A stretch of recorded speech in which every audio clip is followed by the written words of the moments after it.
आज का जो टॉपिक है वो है आपका तटीय मैदान।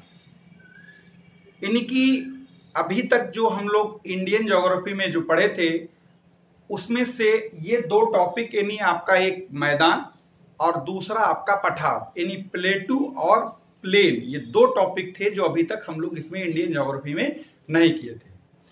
तो आज से बचे हुए यही दो टॉपिक जो हैं आपके, इन्हीं को हम लोग करेंगे। तो आज जो सिर्फ जिसकी बात होगी वो होंगे आपके मैदान, और मैदानों में भी तटीय मैदान।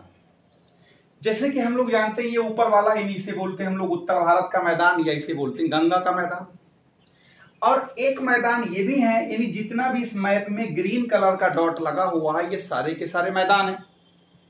बस अंतर यह है ये उत्तर भारत का, यानी जैसे उत्तर भारत का मैदान या गंगा का मैदान, ये वाले आपके कहलाते हैं तटीय मैदान, या जिनको हम लोग बोलते हैं कोस्टल प्लेन।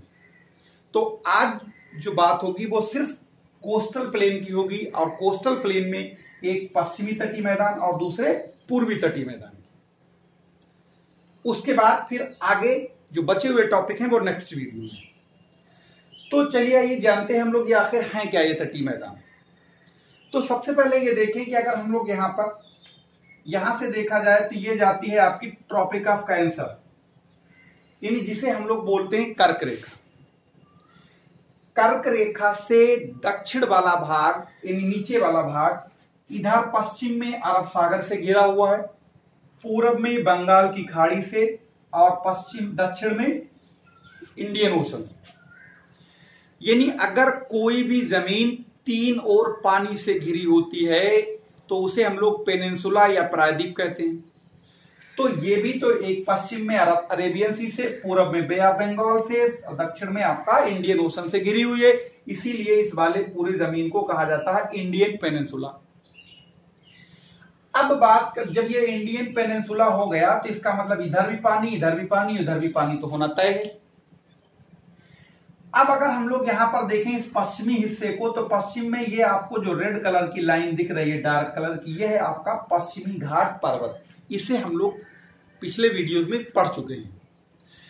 अब ये पश्चिमी घाट पर्वत और ये अरेबियन सी, और इन्हीं दोनों के बीच में जो पतली सी, सकरी सी, नैरो सी पट्टी पाई जाती है, उन्हीं में, यानी उसी पट्टी को हम लोग बोलते हैं पश्चिमी तटीय मैदान। यानी एक बार फिर से अगर हम लोग देखें, यहां से गुजरात के कच्छ से लेकर ये पूरा उत्तर से लेकर यहां दक्षिण कन्याकुमारी तक, ये अरेबियन सी और पश्चिमी घाट पर्वत के बीच में पाई जाने वाली एक सकरी पट्टी है, इसी को हम लोग पश्चिमी तटीय मैदान कहते हैं। ठीक इसी तरीके से पूर्वी घाट और बंगाल की खाड़ी के किनारे पाई जाने वाली पट्टी को पूर्वी तटीय मैदान कहा जाता है। तो अगर हम लोग इस पश्चिमी तटीय मैदान की बात करें, सबसे पहले तो पश्चिमी तटीय मैदान देखा जाए तो किन किन राज्यों में फैला है?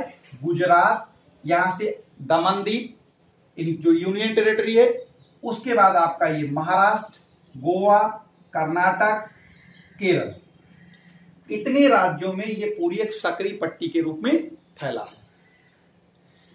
अब अगर हम लोग इसके अलग अलग डिवीजन देखें, तो सबसे पहला अगर इसकी बात करें इस वाले हिस्से की, यानी ये वाला हिस्सा, तो यहां से लेके और यहां तक ये जो पड़ता है आपका दमन द्वीप। द्वीप तो यहां पर है, ये दमन यहां पर है, यानी इस वाले हिस्से को हम लोग बोलते हैं गुजरात का मैदान। यानी अगर हम लोग इसकी कोस्ट लाइन की बात करें तो इसी कोस्ट लाइन को हम लोग बोलते हैं सौराष्ट्र कोस्ट, जैसा पिछले वीडियो में आपने जाना भी है। तो आज हम लोग बात करेंगे मैदानों की, और बीच बीच में उनकी तटरेखाओं की भी बात करते रहेंगे। तो ये वाला जो हिस्सा है ये कहलाता है आपका गुजरात का मैदान, और ये कहां से है? कच्छ की खाड़ी, कच्छ से लेके और यहां तक दमन तक।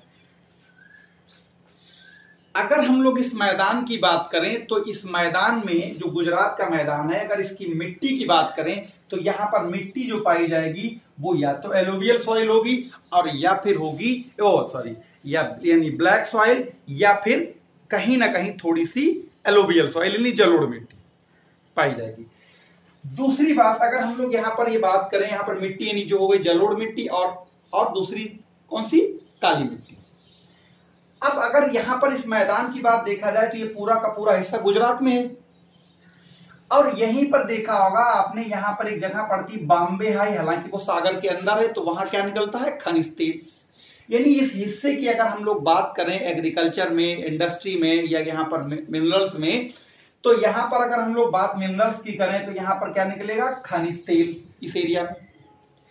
खनिज तेल के साथ साथ अगर हम लोग यहां पर और दूसरी बात करें तो यहां पर खनिज तेल के साथ साथ अगर इंडस्ट्री की बात करें तो सूती वस्त्र बहुत ज्यादा डोमिनेंट इंडस्ट्री है। यानी सूती वस्त्र, जिसे अहमदाबाद, ये ढेर सारे आपके यहां पर सूती टेक्सटाइल सेंटर हैं। यानी अगर हम लोग इस मैदान की उद्योग की बात करें तो यहां पर सूती वस्त्र उद्योग मिलेगा और रसायन उद्योग मिलेगा, जो आपका बहुत ज्यादा यहां पर इस एरिया को, यानी इस एरिया का सबसे प्रमुख उद्योग है। मिट्टी की बात करें, काली और जलोढ़ मिट्टी। काली मिट्टी होगी तो कपास होगा, ऑटोमेटिक कपास होगा तो सूती वस्त्र होगा। उसके बाद अगर हम लोग यहाँ के खनिज की बात करें तो खनिजों में मिलेगा आपका खनिज तेल। अब रही अगली बात, यानी यहाँ की अगर हम लोग कुछ नदियों की बात कर लें तो यहां पर आपको दिखेगी आपकी साबरमती, आपकी दिखेगी लूनी और माही। ये नदियां हैं जो इस एरिया में प्रवाहित होती हैं। अब दूसरे नंबर का, यहीं से जब ये मैदान खत्म हुआ, दूसरे नंबर पर यहां से लेके और यानी दमन से लेके और न्यू मैंगलोर, यानी जो कर्नाटका में पड़ता है, इस वाले को कहा जाता है आपका कोंकण मैदान, या इसी तटरेखा को हम लोग बोलते हैं कोंकण तट भी कहा जाता है। तो इसका विस्तार कहां से कहां मिलेगा, या तो महाराष्ट्र में होगा ये, एक तो आपका गोवा में, और दूसरा कर्नाटक के न्यू मैंगलोर तक ये पाया जाएगा। यानी ये इस ऊपर वाले की तुलना में ये बहुत ज्यादा कटाफटा दिख जाएगा। यहां पर तो सिर्फ एक ही बार कटाफटा दिख रहा है, ये तो पूरा दिख जाएगा। यानी इस मैदान, गुजरात मैदान की तुलना में ये ज्यादा कटाफटा है। अब यहां पर की अगर हम लोग मिट्टी की बात करें इस वाले मैदान में, तो यहां पर आप मिट्टी, यानी जो कोंकण मैदान की मिट्टी की बात करें तो यहां पर मिट्टी जो मिलेगी वो आपको लैटराइट मिलेगी।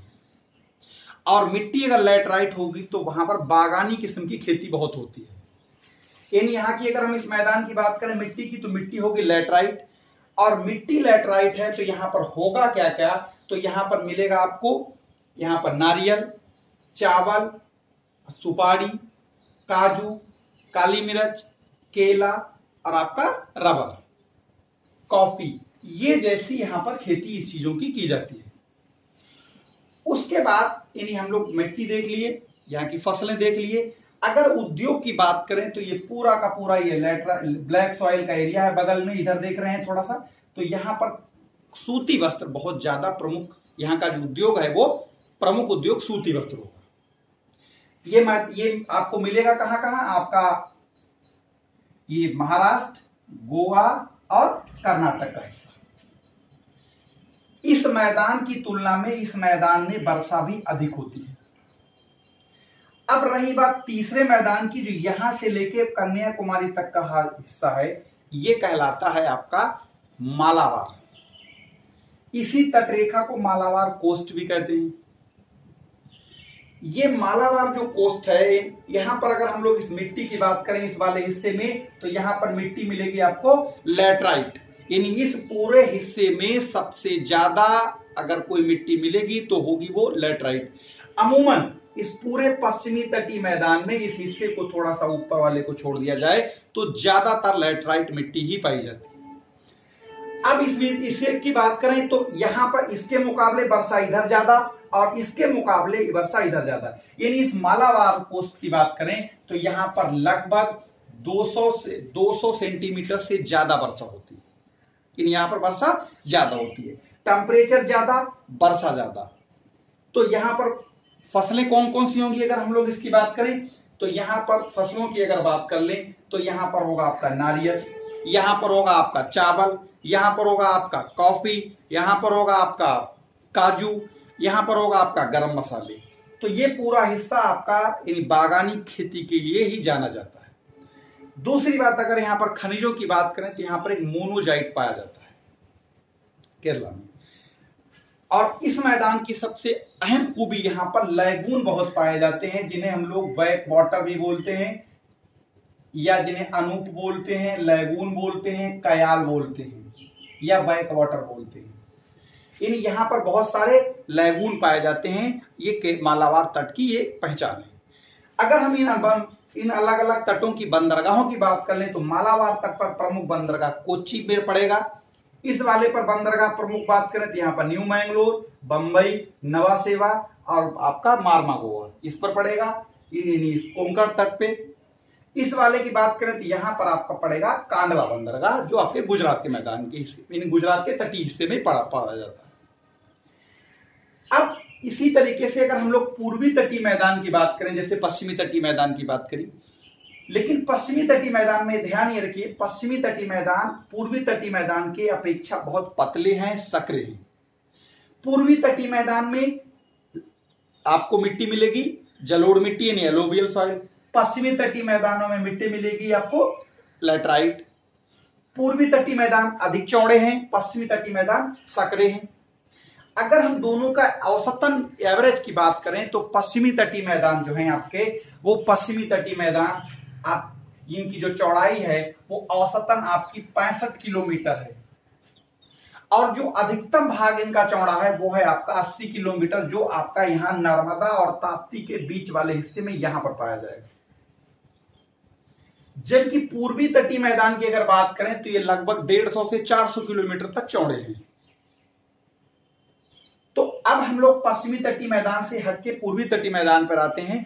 तो जैसे इस पूर्वी तटीय यानी पश्चिमी तटीय मैदान को गुजरात से लेके केरल तक जो पाया जा रहा था, इसे गुजरात का मैदान, कोंकण का मैदान और मालाबार मैदान के नाम से जाना गया। इसी तरीके से अगर हम लोग यहां से कन्याकुमारी से बंगाल तक की बात करें तो ये पूरा का पूरा अरे बंगाल की खाड़ी के और पूर्वी घाट पर्वत श्रेणी के बीच में पाया जाता है। अंतर सिर्फ इतना है कि ये पश्चिमी तटीय मैदान की तुलना में ये ज्यादा चौड़ा है। दूसरा अंतर ये, यहां पर लैटराइट मिट्टी, तो यहां पर जलोढ़ मिट्टी पाई जा रही है।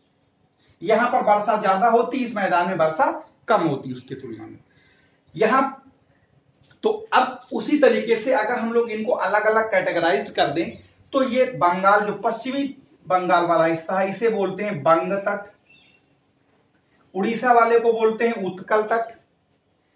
आंध्र प्रदेश वाले को काकीनाडा और तमिलनाडु वाले को कोरोमंडल। ये तो अलग अलग नाम हो गए इनके तटों के भी। उसके बाद अगर हम लोग इनके मैदानों की फीचर देखें तो ये यानी ऊपर वाला जो बंगाल, इसे बंग तट बोलते हैं, ये पश्चिम बंगाल वाला हिस्सा है। यहाँ की अगर मिट्टी की बात करेंगे तो यहाँ को आपकी जलोढ़ मिट्टी बहुत ज्यादा पाई जाएगी। अगर मिट्टी जलोढ़ होगी तो यहाँ पर फसलें होंगी आपकी जैसे चावल, आपका जैसे जूट, ये प्रमुख फसलों की बात करी जा रही, इनमें और भी होती है। इसी तरीके से अब यहाँ पर बात कर लें उत्कल तट, ये उड़ीसा का हिस्सा है। इसी हिस्से में आपका महानदी नदी का डेल्टा भी पड़ता है। तो यहाँ पर भी अगर इस खेती की बात करी जाए तो यहाँ पर भी आपका चावल और जूट मिलेगा। उसके बाद नीचे आते हैं, जो ये वाला हिस्सा पड़ता है आंध्र प्रदेश का, इसे बोलते हैं काकीनाडा का मैदान या काकीनाडा तट। तो यहां पर जो मिलेगा आपका, यहां पर भी यही चावल और जूट की खेती होगी। लास्ट में जब नीचे आएंगे तो ये वाला हिस्सा पड़ेगा आपका कोरोमंडल, जो मुख्यतः तमिलनाडु में पड़ता है।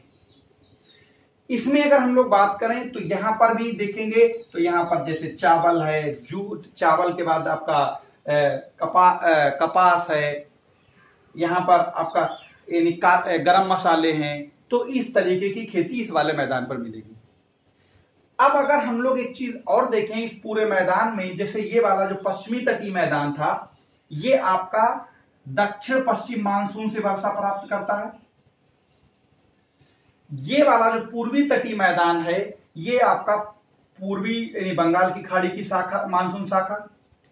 लेकिन ये जो हिस्सा है आपका कोरोमंडल हिस्सा, ये आपका यहाँ पर शीतकालीन जाड़े में वर्षा होती जब ये मानसून लौटता हुआ, इसीलिए इसे बोलते हैं लौटते हुए मानसून द्वारा वर्षा कोरोमंडल तट पर।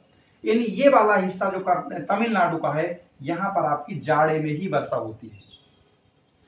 इस मैदान की अपेक्षा ये मैदान शुष्क है, इस मैदान की अपेक्षा ये मैदान चौड़ा है। यहां पर लैटराइट मिट्टी, तो यहां पर जलोढ़ मिट्टी। यहाँ पर ज्यादातर बागानी फसलें, यहाँ पर जैसे आपका चावल, जूट या और जैसे नाम लिए उनकी फसलें। तो इन दोनों मैदान की अगर तुलनात्मक रूप से देखा जाए तो ये चौड़े, ये पतले, ये बंगाल की खाड़ी और अरब और पूर्वी घाट के बीच में, ये अरब सागर और पश्चिमी घाट के बीच में, ये गुजरात से लेके कन्याकुमारी तक, ये कन्याकुमारी से लेके बंगाल तक। यानी कि दोनों मैदान आपके पूर्व में बंगाल की खाड़ी के पैरेलल, पश्चिम में आपके ये अरेबियन सी के पैरेलल पाए जाते हैं। ये बहुत ही इंपॉर्टेंट मैदान है। यहां से अक्सर कुछ सवाल या तो आपका इनसे कंपैरेटिवली पूछ लेते हैं कि इन दोनों मैदानों में अंतर क्या है।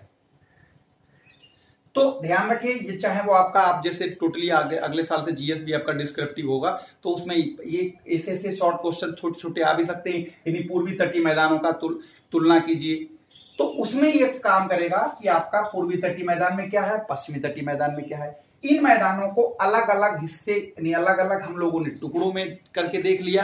यानी पूर्वी तटीय मैदान में जैसे उत्कल तट, बंग तट, काकीनाडा तट, कोरोमंडल तट। इसी तरीके से पश्चिमी हिस्से में अगर देखें तो पश्चिमी में आपका गुजरात का मैदान, जिसे सौराष्ट्र तट के नाम से जानते हैं ये वाले हिस्से को, कोरोमंडल तट यानी कोरोमंडल का मैदान किन राज्यों में है बताया भी था। इसी तरीके से मालाबार तट जो आपका मेनली केरल में है। तो अब यहां पर जैसे कि अभी मालाबार तट की जो बात करें तो यहां पर क्या पाए जाएंगे बता, लैगून। लेकिन इन पूर्वी तट पर भी दो लैगून पाए जाते हैं और बहुत ही खास हैं। एक आपका उड़ीसा में है जिसे हम लोग बोलते हैं चिलिका झील। ये चिलिका झील भी आपका एक लैगून है, बैक वाटर। दूसरा आपका यहां आंध्र प्रदेश और तमिलनाडु के बॉर्डर पे है जिसे हम लोग बोलते हैं पुलिकट। पुलिकट ये भी आपका एक लैगून है जो आपका आंध्र प्रदेश और तमिलनाडु के बॉर्डर पे है। और इसी पुलिकट झील में आपका श्री हरिकोटा एक द्वीप है जहां पर ये सतीश धवन उपग्रह प्रक्षेपण केंद्र भी है। तो अगले टॉपिक में अगले वीडियो में हम लोग जानेंगे गंगा का मैदान, और उसके बाद ये आपके अलग अलग टाइप के जो पठार हैं, जैसे आपका छोटा नागपुर पठार, आपका मालाबार पठार, आपका ये जैसे मालवा पठार, आपका दंडकारण पठार, आपका दक्कन का पठार, शिलांग का पठार, तो ये सारे पठार इसी मैदान के बाद जानेंगे। धन्यवाद।